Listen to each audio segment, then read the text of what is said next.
आज इस वीडियो के बाद हम स्लीप के एक्सपर्ट बन जाएंगे और आज हम 3 चीजें देखेंगे। पहला कि हमें किस पोजीशन में सोना चाहिए, दूसरा कि जल्दी नींद लाने के लिए क्या क्या तरीके हैं, और तीसरा हमें कितनी देर तक सोना चाहिए। तो सबसे पहला सवाल आता है कि स्लीप के बारे में हमें इतनी इन्फॉर्मेशन क्यों होनी चाहिए। हम दिन भर अपने काम में कितना फोकस रहेंगे, कितने एक्टिव रहेंगे, हमारा परफॉर्मेंस लेवल क्या होगा, कितनी जल्दी हमारे फेस पर रिंकल्स आएंगे, ये सब डिपेंड करता है स्लीप पर। और हमें cancer, heart disease, Parkinson disease, Alzheimer disease, इन सब डिजीज के चांसेस भी डिपेंड करते हैं हमारी स्लीप की क्वालिटी पर। तो सबसे पहला सवाल आता है कि हमें किस पोजीशन में सोना चाहिए। हम लोग 3 ही पोजीशन में सो सकते हैं, या तो बैक पर, स्टमक पर या साइडवेज। मेजॉरिटी लोग 63% लोग साइडवेज सोते हैं। तो हम पहले इसी से स्टार्ट करते हैं। हम 2 तरीके से साइडवेज सो सकते हैं, लेफ्ट साइड या राइट साइड। हजारों सालों से चला आ रहा आयुर्वेदा और इवन आजकल की लेटेस्ट साइंटिफिक डिस्कवरीज बताती है कि लेफ्ट साइड सोना हेल्थ के लिए सबसे ज्यादा फायदेमंद है। अब सवाल आता है कि क्यों। इस बात को आप लॉजिकली एक्सप्लेन करो, तो इसके लिए मैं बहुत थोड़ी सी बायोलॉजी का सहारा लूंगा। आप जैसे ही कोई खाना खाते हैं तो वो खाना एक पाइप के जरिए आपके पेट में पहुंचता है। इस पाइप को एसोफेगस कहा जाता है। अब जैसे ही खाना आपके पेट में पहुंचता है, आपके पेट में गैस्ट्रिक फ्लूइड्स रिलीज होते हैं, यानी एक एसिड रिलीज होती है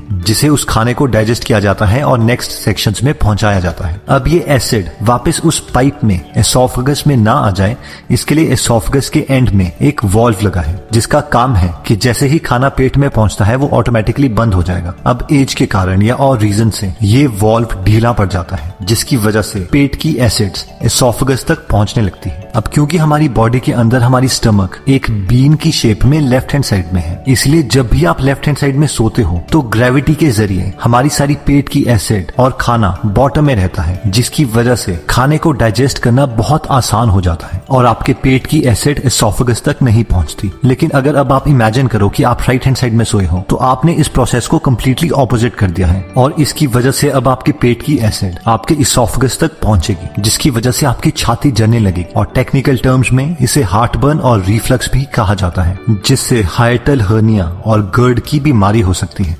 अब देखते हैं कि हमारे हार्ट को लेफ्ट हैंड साइड में सोने का क्या फायदा है।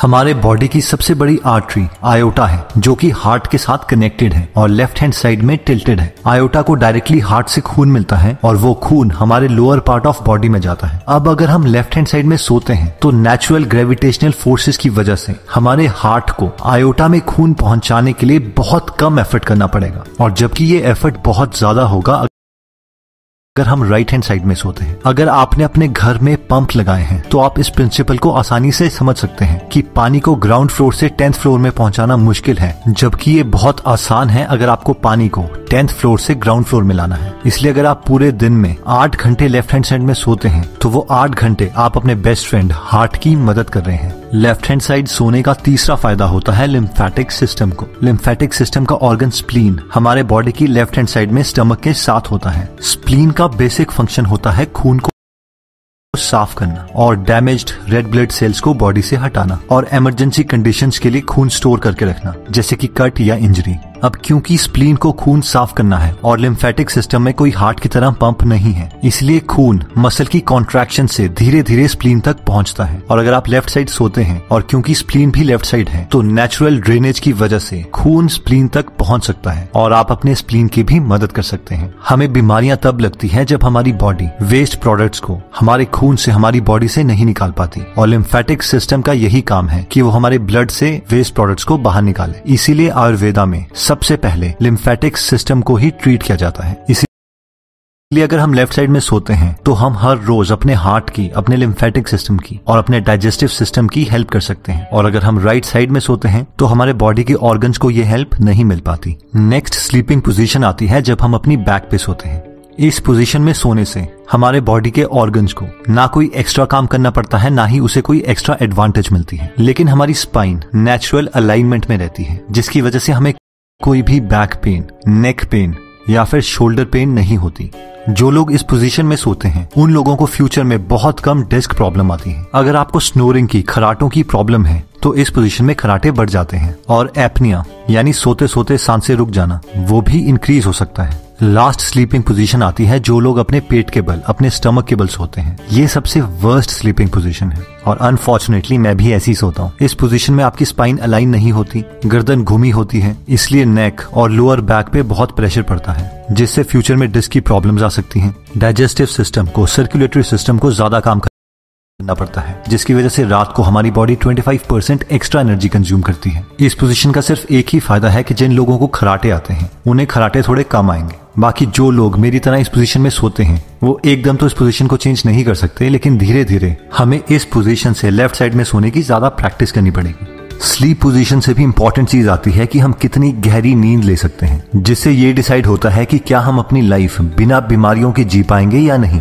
तो अब हम देखते हैं वो छोटे चेंजेस जो हम अपने लाइफ में अप्लाई कर सकते हैं, जिससे हम बहुत गहरी नींद ले सकते हैं। सिर्फ 2 हार्मोन्स को समझकर हम अपनी नींद को काफी अच्छे लेवल तक समझ सकते हैं। ये 2 हार्मोन्स हैं मेलेटोनिन और कॉर्टिसोल। मेलेटोनिन को स्लीप हार्मोन भी कहा जाता है, क्योंकि जिस वक्त हमारे बॉडी के अंदर ज्यादा मेलेटोनिन होगा उस वक्त हमें बहुत गहरी नींद आ सकती है। और दूसरा हार्मोन है कॉर्टिसोल, जिसे स्ट्रेस हार्मोन भी कहा जाता है। जिस वक्त हमारे बॉडी के अंदर ज्यादा कॉर्टिसोल होगा उस वक्त हम ज्यादा अटेंटिव स्टेट में होंगे, और अगर कॉर्टिसोल बहुत ज्यादा आ जाता है तो हमें बहुत ज्यादा स्ट्रेस हो जाएगा। अब जैसे ही सुबह सूरज उगता है उस वक्त हमारे बॉडी के अंदर कॉर्टिसोल का लेवल ज्यादा होता है और मेलेटोनिन बहुत कम, जिससे हम ज्यादा अटेंटिव होते हैं। सूरज की साइकिल के साथ साथ हमारी बॉडी में कॉर्टिसोल का लेवल धीरे धीरे कम होता रहता है और मेलेटोनिन का लेवल बढ़ता रहता है। जिस वक्त सूरज डूबता है उस वक्त हमारे मेलेटोनिन का लेवल ज्यादा और कॉर्टिसोल का सबसे कम होता है। इसे हम साइंटिफिक टर्म्स में सर्केडियन रिदम भी कहते हैं। इन शॉर्ट, अगर हमें अच्छी नींद चाहिए तो रात को हमारे अंदर मेलेटोनिन ज्यादा होना चाहिए और कॉर्टिसोल कम। जिन लोगों की बॉडी रात को मेलेटोनिन प्रोड्यूस नहीं कर पाती उन्हें डॉक्टर्स मेलेटोनिन की मेडिसिन देते हैं। हमारा गोल हमारी बॉडी में मेलेटोनिन नेचुरल तरीकों से लाने का है, ना कि दवाइयां खाकर, जिसके ऑब्वियसली बहुत सारे साइड इफेक्ट्स भी हैं।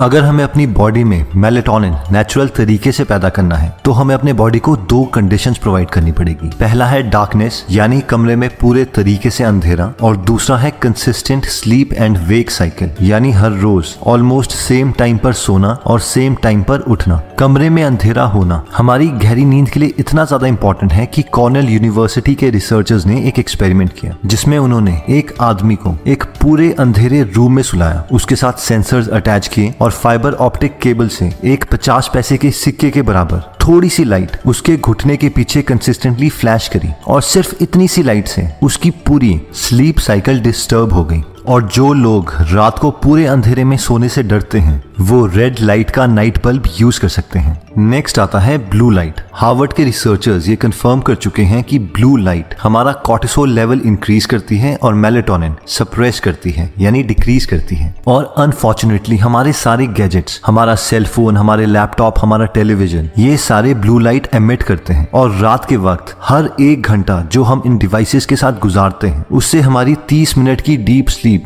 कम हो जाती है और फिर बीमारियां लगने लगती हैं। अब ऑब्वियसली हम इन फोन से इतना एडिक्टेड हो चुके हैं कि हम इन्हें नहीं छोड़ सकते, इसीलिए मैक्सिमम फोन्स में ब्लू लाइट फिल्टर का एक फीचर प्रोवाइड किया होता है, जिससे हमारी स्क्रीन पेल येलो कलर की हो जाती है। इस फीचर को यूज करके हम अपने स्लीप की क्वालिटी को इंप्रूव कर सकते हैं। जिन लोगों के सेलफोन में ये फीचर नहीं है वो एंड्रॉइड में ट्वाइलाइट ऐप को डाउनलोड कर सकते हैं, जो सूरज के साथ साथ आपके मोबाइल का कलर भी चेंज करती रहेगी। और लैपटॉप के लिए f.lux एप्लीकेशन को डाउनलोड कर सकते हैं जो सेम फीचर प्रोवाइड करती है। नेक्स्ट पॉइंट कहता है कि maintain the body temperature. School में तो हमें सिखाया जाता है कि normal body temperature 98.6 degree Fahrenheit होता है, बट रियलिटी में ये पूरे दिन भर चेंज होता रहता है। अब हमारी बॉडी की नेचुरल टेंडेंसी है कि रात के वक्त हमारे बॉडी का टेम्परेचर कम हो जाता है ताकि हमें गहरी नींद आए। अगर हमारे एनवायरनमेंट का टेम्परेचर बहुत ज्यादा है तो हमारे बॉडी को बहुत ज्यादा काम करना पड़ेगा ताकि वो अपने इंटरनल टेम्परेचर को रेगुलेट कर सके। लकीली आजकल हम ऐसे एनवायरनमेंट में रहते हैं जहां पर हम अपने रूम टेम्परेचर्स को कंट्रोल कर सकते हैं। रिसर्चर्स बताते हैं कि हमारे रूम का टेम्परेचर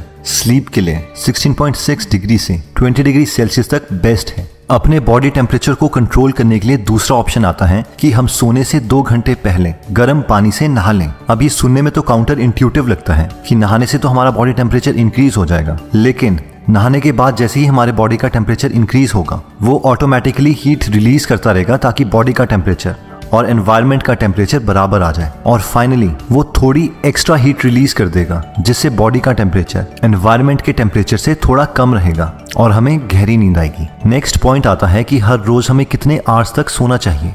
तो नेशनल स्लीप फाउंडेशन के 18 एक्सपर्ट्स ने मिलकर एल्सवेयर के स्लीप हेल्थ जर्नल में हमें ये रिकमेंडेशंस दी हैं।